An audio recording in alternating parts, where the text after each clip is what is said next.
상한비 벽건너시 너의 못하죠. 왜 너무 너무 소리도 넣으려 그래.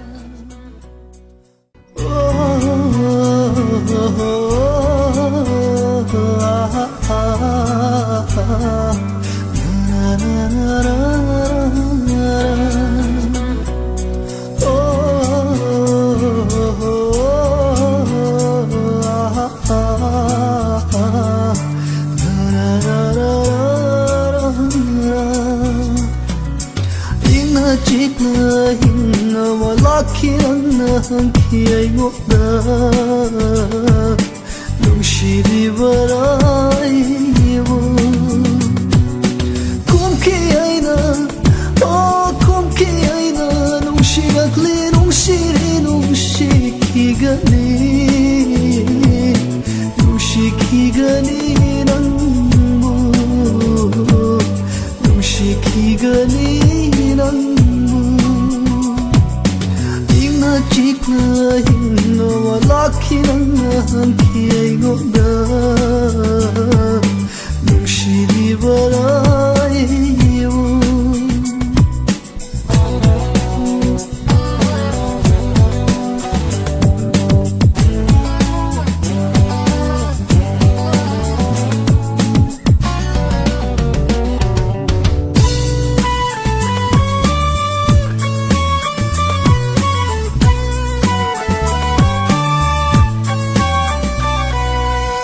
Trouble suona nato ai na kauki badi laite laite ona dua suona ngai ga nung shida wadi nate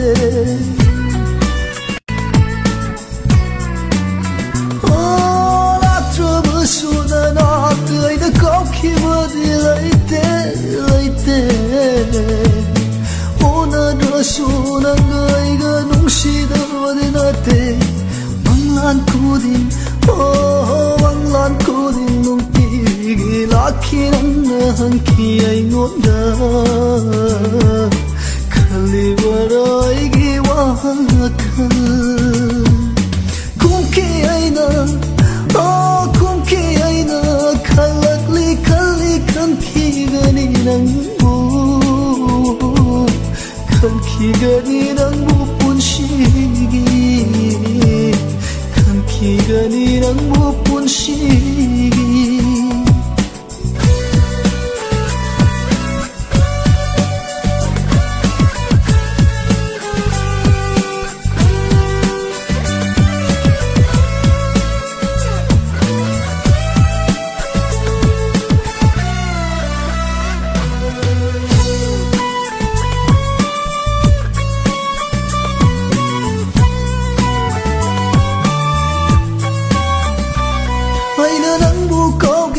Kalabashu kauki badi laite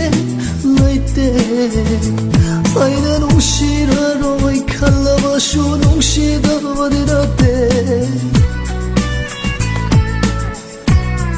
Aina nang bukau ge kalabashu kauki badi laite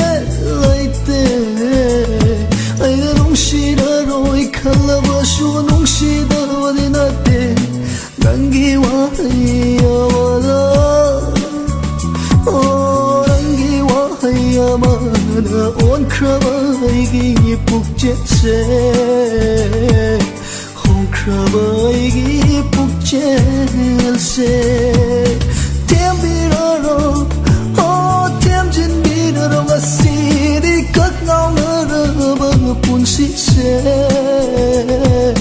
Punsi se Punsi say Inga chik na hinga wala kian na hanki ay ngokda Nung shiri baray wo Kumki ay na oh kumki ay na Nung shirakli nung shiri nung shikigani